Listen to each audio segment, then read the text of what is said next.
कोशिका और ऊतक। कोशिका जीवों की आधारभूत संरचनात्मक व कार्यात्मक इकाई है। कोशिकाएं स्वजनन करने में सक्षम होती हैं। सजीवों को सभी जैविक क्रियाएं कोशिका के भीतर होती हैं। इसका अर्थ है कि शरीर में एक निश्चित स्थान पर कोशिकाओं के एक समूह द्वारा एक विशेष कार्य किया जाता है। कोशिकाओं के इसी समूह को ऊतक कहा जाता है, जो एक इस प्रकार से व्यवस्थित रूप से होता है कि यह कार्य दक्षता प्रदान कर सके। कोशिका को सर्वप्रथम रॉबर्ट हॉक ने वर्ष 1665 में खोज की। कोशिका लैटिन भाषा का शब्द जिसका अर्थ है कि एक सूक्ष्म कक्ष। उन्होंने अपने बनाए सूक्ष्मदर्शी की सहायता से कॉर्कस्लाइस में कोशिकाओं का अवलोकन किया। लेवेनहॉक ने 1674 में सर्वप्रथम तालाब में जल में मुक्त जीवित कोशिकाओं के अंदरूनी संगठन का अवलोकन करने के लिए एक उन्नत सूक्ष्मदर्शी का उपयोग किया। फिर 1831 ईस्वी में रॉबर्ट ब्राउन ने कोशिका के केंद्रक की खोज की, जबकि 1839 ईस्वी में पुरकिंजे ने कोशिका के अंदर पाए जाने वाले द्रव घटक के लिए प्रोटोप्लाज्म या जीव द्रव शब्द का प्रयोग किया। कोशिका सिद्धांत स्लाइडेन 1838 में, सोन 1839 में सभी पादप और जीव कोशिकाओं से बने होते तथा कोशिका जीवन की मूल इकाई है। 1855 ईस्वी में विरचो के अनुसार नई कोशिकाओं का निर्माण पहले से मौजूद कोशिकाओं से होता है। एक कोशिकीय जीव अमीबा, पैरामीशियम, क्लैमाइडोमोनास तथा जीवाणु जैसे जीवों का शरीर एक कोशिका से मिलकर बना होता है, इसलिए इन्हें एक कोशिकीय जीव के रूप में जाना जाता है। बहुकोशिकीय जीव कवक, पादप, जंतु जैसे जीव शरीर के विभिन्न भागों में एक साथ काम करने वाली कोशिकाओं से मिलकर बने होते हैं। ऐसे जीव जो एक से अधिक कोशिकाओं से मिलकर बने होते हैं उन्हें बहुकोशिकीय जीव कहते हैं। संपूर्ण जीवन एक एकल कोशिका से शुरू होता है, जो विभाजित होकर और अनेक कोशिकाओं का निर्माण करती है, जिससे वह प्रदर्शित होता है कि प्रत्येक कोशिका पहले से मौजूद कोशिकाओं से उत्पन्न होती है। आकार और प्रकृति। कोशिका का आकार और प्रकृति उनके कार्यों से संबंधित होता है। कुछ अमीबा की तरह बदलते आकार को दर्शाती हैं, जबकि अन्य में निश्चित व विशिष्ट आकार होते हैं। उदाहरण के लिए तंत्रिका कोशिकाएं। कार्य। सभी जीवित कोशिकाएं मूलभूत कार्य करती हैं। बहुकोशिकीय जीवों के समान श्रम विभाजन के कार्य कोशिकाएं कुशलतापूर्वक करती हैं।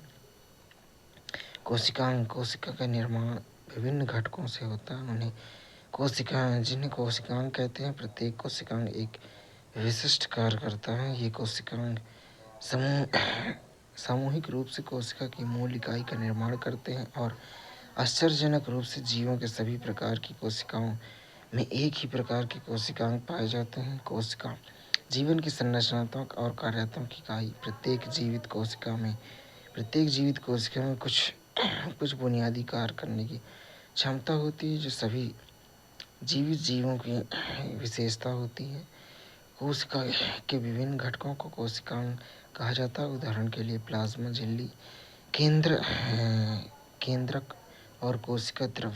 इन कोशिकांगों के कारण ही कोशिका एक जीवित संरचना है। ये कोशिकांग मिलकर कोशिका नामक एक मूल इकाई का निर्माण करते हैं। यदि हम सूक्ष्मदर्शी से एक कोशिका का अध्ययन करते हैं तो हमें लगभग हर कोशिका में 3 विशेषताएं मिलेंगी: कोशिका झिल्ली या प्लाज्मा झिल्ली, केंद्रक और कोशिका द्रव। कोशिका के अंदर की सभी गतिविधियां और कोशिका की अपने वातावरण के साथ अंतःक्रियाएं इन विशेषताओं के कारण संभव होती हैं। क्या आप जानते हैं 1950 के दशक में प्रोकैरियोटिक कोशिकाओं और यूकैरियोटिक कोशिकाओं की अवधारणा प्रतिपादित की, जिसका प्रारंभिक आधारशिला 1925 में फ्रांसीसी जीव विज्ञानी एडवर्ड चैटन द्वारा रची गई थी। कोशिका के घटक प्लाज्मा झिल्ली या कोशिका झिल्ली ये कोशिका का सबसे आवरण है जो कोशिका की सामग्री को उसके बाहरी वातावरण से अलग करता है। कोशिका झिल्ली कोशिका का एक सक्रिय भाग है। चयापचय पारगम्य झिल्ली प्लाज्मा झिल्ली कोशिका के अंदर और बाहर कुछ सामग्रियों में प्रवेश तथा निकास की अनुमति देती हैं। यह कुछ अन्य सामग्रियों को कोशिका के अंदर प्रवेश करने से रोकती है, इसलिए कोशिका झिल्ली को चयनात्मक पारगम्य झिल्ली कहा जाता है। प्लाज्मा झिल्ली लचीली होती है तथा लिपिड और प्रोटीन नामक कार्बनिक अणुओं से बनी होती है। कोशिका भित्ति पादप कोशिकाओं में एक मोटा और कठोर बाहरी आवरण होता है जिसे कोशिका भित्ति कहते हैं। कोशिका भित्ति प्लाज्मा झिल्ली के बाहर स्थित होती है।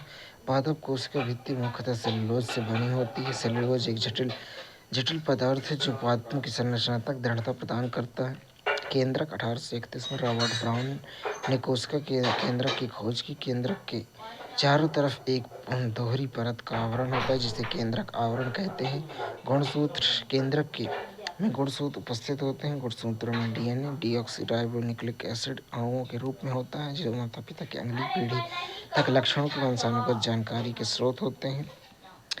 गुणसूत्र डीएनए प्रोटीन से बने होते हैं और डीएनए अणुओं में कोशिकाओं के निर्माण और संगठन के लिए आवश्यक जानकारी एकत्र होती है। डीएनए में एक कार्यात्मक इकाई को जीन कहा जाता है।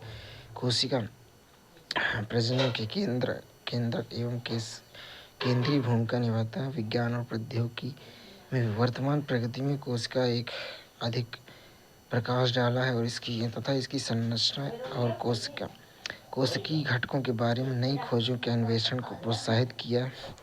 प्रोकैरियोटिक और यूकैरियोटिक कोशिकाओं में अंतर। प्रोकैरियोटिक का आकार आमतौर पर 1 से 10 यूएम होता है और यूकैरियोटिक कोशिकाओं का आकार 5 से 100 यूएम होता है। केंद्रीय प्रोकैरियोटिक कोशिकाओं में केंद्रिका झिल्ली न्यूक्लियर मेम्ब्रेन और केंद्रिका न्यूक्लियस अनुपस्थित होते हैं।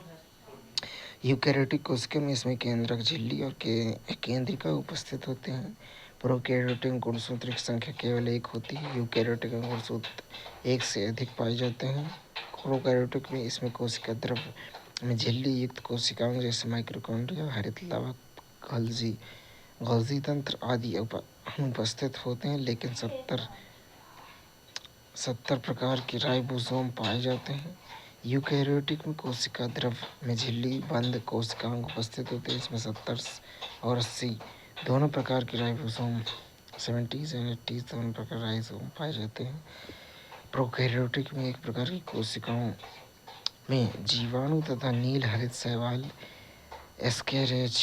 एस्केरिचिया coli Streptococcus Nostoc Anabaena cyanobacteria शामिल है। यूकैरियोटिक कोशिकाओं में विषाणु जीवाणु को छोड़कर ये कोशिकाएं सभी पौधों और जंतुओं में पाई जाती हैं।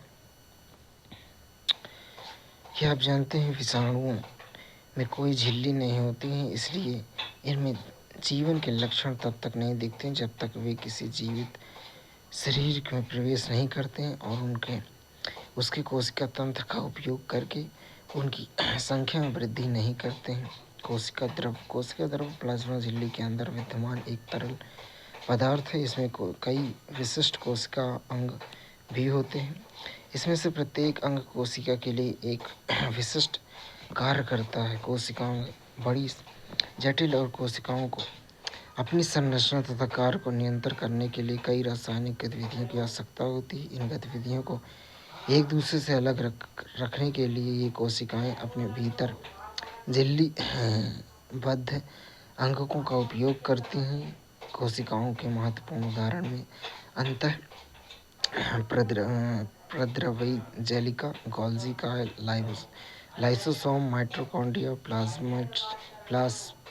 प्लास्टिड या लवक। पादप और जंतु कोशिकाओं में अंतर। पादप कोशिका में कोशिका भित्ति सुरक्षा और अवलंब प्रदान करती है। जंतु कोशिका में अनुपस्थित होती है। कोशिका भित्ति कुछ कोशिकाओं में प्रोटीन का बाह्य कोशिकीय मैट्रिक्स होता है। पादप कोशिकाओं में केंद्रक कोशिका के अधिकांश आनुवंशिक सूचनाओं का स्थान होता है। जंतु कोशिका में कोशिका भैया बुआ को कुछ भेजी है।